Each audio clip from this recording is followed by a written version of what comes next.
اللہ نے میرے جسم کی بناوٹ کو بہت تفصیل سے قرآن میں بیان کیا اور مختلف جگہوں پہ بیان کیا اور مختلف انداز میں بیان کیا. خلقہ فقدرہ ثم السبیل یسرہ ثم اماتہ فاقبرہ ثم اذا شاء انشرہ. یہ ایک انداز ہے. دوسرا انداز ہے الذی خلق فسوى والذی قدر فہدى والذی اخرج المرعى فجعلہ غثاء احوى. یہ ایک اور انداز سے ہے. وَلَقَدْ خَلَقْنَا الْإِنسَانَ مِنْ سُلَالَةٍ مِنْ طِينٍ ثُمَّ جَعَلْنَاهُ نُطْفَةً فِي قَرَارٍ مَكِينٍ ثُمَّ خَلَقْنَا النُّطْفَةَ عَلَقَةً فَخَلَقْنَا الْعَلَقَةَ مُضْغَةً فَخَلَقْنَا الْمُضْغَةَ عِظَامًا فَكَسَوْنَا الْعِظَامَ لَحْمًا ثُمَّ أَنشَأْنَاهُ خَلْقًا آخَرَ فَتَبَارَكَ اللَّهُ أَحْسَنُ الْخَالِقِينَ. یہ ایک اور انداز ہے. إِنَّا خَلَقْنَا الْإِنسَانَ مِنْ نُطْفَةٍ امشاج نبتلیہ فجعلناہ سمیعا بصیرا. یہ ایک اور انداز ہے. تو اللہ نے میری تخلیق کو جسم کیسے بنا بڑی تفصیل سے بیان کیا ہے، لیکن روح کیسے بنائی اس کو کوئی بیان نہیں کیا. اور روح کے بارے میں سناٹا، خاموش. ونفخ فیہ من روحہ. ہاں یہ کہہ دیا تم مٹی سے بنے تھے، جب تم 4 مہینے کے ہوئے تھے تو میرا امر تیرے اندر داخل ہوا. آج تک ڈاکٹر نہیں سمجھ پائے کہ یہ کیوں حرکت کرنے لگ جاتا ہے. زندگی کس چیز کا نام ہے میڈیکل سائنس نہیں جانتی. اور موت کس چیز، میں میڈیکل بھی پڑھا ہوں، موت کس چیز کا نام ہے میڈیکل نہیں جانتی. 200 جواب میڈیکل سائنس میں لکھے ہوئے. موت کسے کہتے؟ یہ ہے، شاید یہ ہے، شاید یہ ہے، شاید یہ ہے. اور وہ 200 بنتے ہیں اور اس میں سے ایک بھی ٹھیک نہیں، ایک بھی ٹھیک نہیں. جب وہ زندگی ہی نہیں جانتے تو موت کیسے جانیں گے؟ جب وہ ابتدا کو نہیں جانتے تو انتہا کو کیسے جانیں گے؟ وہ تو بیچ میں تھوڑی سی شکل دیکھ رہے ہیں. یہ تو ہمیں اللہ نے بتلا دیا تو میں بتا رہا ہوں اور آپ سن رہے ہیں اور آپ سارے لا رہے ہیں. ہاں ٹھیک کہہ رہے ہو، ٹھیک کہہ رہے ہو. روح کیا ہے؟ خاموشی ہے. لیکن اللہ کا امر ہے، اندر ڈالا اور حرکت شروع ہو گئی. علمتک الجلوس فی بطن امک. میں تمہیں ماں کے پیٹ میں بیٹھنا سکھاتا ہوں، کھیلنا سکھاتا ہوں اور پوری دنیا تیرے لیے آباد کر دیتا ہوں. لم ازل ادبر فیک تدبیرا.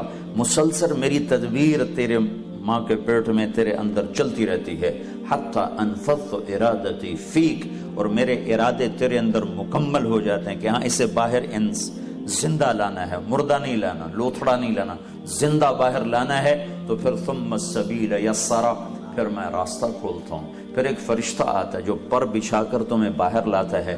لا لک سن تقطع ولا لک ید تبطش ولا لک رجل تمشی. تیرے ہاتھ میں طاقت نہیں تو پکڑ سکے، تیرے منہ میں دانت نہیں تو کاٹ سکے، تیرے پاؤں میں طاقت نہیں تو چل سکے. تو ایسا بے بس ہوتا ہے جب تو اتنا بے بس ہوتا ہے کہ تیرا پیشاب، تیرا پخانہ تیرے اوپر ہی ہوتا ہے. تو میں کیا کرتا ہوں؟ ادرت لک عرقین رقیقین ینبعان لک لبنا خالصا دافعا فی الشتاء وباردا فی الصیف. تو میں تیری ماں کی چھاتی جو سب سے تیرے قریب وسیلہ اور ذریعہ ہے، میں وہاں دودھ کے 2 چشمے تیرے لیے جاری کرتا ہوں جو گرمیوں میں ٹھنڈا اور سردیوں میں گرم دودھ تجھے مہیا کرتے ہیں. فَهَلْ يَقْدِرُ عَلَى ذَلِكَ أَحَدٌ غَيْرِي. کوئی اور بھی ہے یہ سارا کچھ کر کے دکھائے؟ کوئی اور ہے تیرے رب کے سوا؟ کوئی اور ہے؟ ہاں صرف اللہ ہمارا معبود ہی نہیں ہے، ہمارا محبوب بھی ہے، میرا بنانے والا ہے. ہم اللہ کو فلسفی انداز میں مانتے ہیں، عاشقانہ انداز میں نہیں مانتے. کیا ہم نے قرآن ایسا پڑھا ہی نہیں کہ جس سے رگ عشق بیدار ہو؟ قرآن فقہی انداز میں پڑھا، مسئلے مسائل کے انداز میں پڑھا. یہ کلام عشق ہے، ایسے تو پڑھا ہی نہیں. کلام عشق کے طور پر پڑھتے تو رگ رگ پھڑک اٹھتی، دل کے تاروں پہ ایک ہی نغمہ بجتا ہے اور وہ قرآن ہے. اس کے علاوہ کوئی اور نغمہ چھڑتا ہی نہیں ہے. تار ہی ٹوٹ جاتے ہیں. کوئی اور راگ چھیڑو گے دل کے تاروں پر تو وہ تار ہی ٹوٹ جائیں گے. دل کے تاروں پہ صرف قرآن کے نغمے ہیں جو چھڑتے بھی ہیں، جو مچلتے بھی ہیں، جو سارے وجود کو عشق میں ڈبو دیتے ہیں. وَهَلْ يَقْدِرُ عَلَى ذَلِكَ أَحَدٌ غَيْرِي. کوئی اور ایسا کر سکتا ہے؟ کوئی ہے جو ایسا کر کے دکھائے؟ پھر وجعلت لک حنانا فی صدر، پہلے میں قرآن پڑھ رہا تھا، اب یہ قرآن نہیں ہے، اب یہ حدیث بتا رہا ہوں۔ وجعلت لک حنانا فی صدر ابویک، میں تیرے دو ہستیاں تیرے لیے بے قرار کرتا ہوں، تیرے ماں باپ کو تیرے لیے پریشان کرتا ہوں۔ لا یاکلان حتی تشبع ولا ینامان حتی ترقد، تو کھائے نہیں وہ کھا نہیں سکتے، تو سوئے نہیں وہ سو نہیں سکتے۔ کسی کا بچہ روئے تو سر میں درد ہوتا ہے، اپنا بچہ روئے تو سینے میں درد اٹھتا ہے۔ یہ فرق کیسے ہے؟ یہ اوپر سے ہے کہ اللہ دلوں میں محبت ڈال دیتا ہے، یہ ذاتی نہیں ہوتی، اللہ ڈالتا ہے۔ وَإِن كَادَتْ لَتُبْدِي بِهِ لَوْلَا أَرَّبَتْنَا عَلَىٰ قَلْبِهَا وَلِتَكُونَ مِنَ الْمُوقِنِينَ۔ کیا قربان جاؤں، اللہ کیا کیا قصے سناتے۔ وَحَرَّمْنَا عَلَيْهِ الْمَرَاضِعَ، موسیٰ علیہ السلام فرعون کے گھر میں آ گئے، اب انہوں نے دودھ پینا چھوڑ دیا، ساری عورتیں آ کے تھک گئیں، نہیں پیا، تو ان کی بہن نے کہا هَلْ أَدُلُّكُمْ عَلَىٰ أَهْلِ بَيْتٍ يَكْفُلُونَهُ وَهُمْ لَهُ نَاصِحُونَ، ایک گھر والے کا پتہ بتاؤں، ایک گھر والوں کا پتہ بتاؤں، وہ اس کو پلا سکتے ہیں؟ کہ بتاؤ۔ تو اب موسیٰ علیہ السلام کی ماں کو بلایا گیا، موسیٰ علیہ السلام کی ماں نے ان کو اپنے ہاتھوں میں صندوق میں ڈالا، دریا میں بہایا، اور انتہائی پریشان کہ اب یہ بچے گا، مرے گا، کدھر جائے گا، کیا حال ہوگا۔ تو ان ساری کیفیتوں کے بعد ماں نے بچے کو دیکھا، تو آپ کا کیا خیال ہے، ماں کے چہرے پر تاثر نہیں آئے گا؟ وہ اپنے ماں ہونا چھپا سکتی؟ کتنے کو بناوٹ کر لے گی، کتنے کو اداکاری کر لے گی۔ باد ان ہوا کا صبرت ام لم تصبرا وبکا کا علم یجری دمعک او جرا کم غر صبرک وابتسامک صاحبا لما رآ وفی الحشا ما لا یرا امر الفؤاد لسانہ وجفونہ فکتمنہ وکفا بجسمک مخبرا۔ وہ کہتا ہے اگر تو اپنے جذبے چھپا بھی لے تو تیرے دل کے آنے والا تاثر کیسے چھپے گا؟ اگر تو اسے بھی چھپا لے تو تیرے آنسوؤں کا کیا علاج ہے؟ اور اگر تو آنسو بھی چھپا لے تو تیرے وجود کا گھل جانا، ہڈیاں ہڈیاں بن جانا، اس کا کیا علاج ہے؟ تو عشق چھپا نہیں سکتا۔ ماں اپنی ممتا چھپا سکتی؟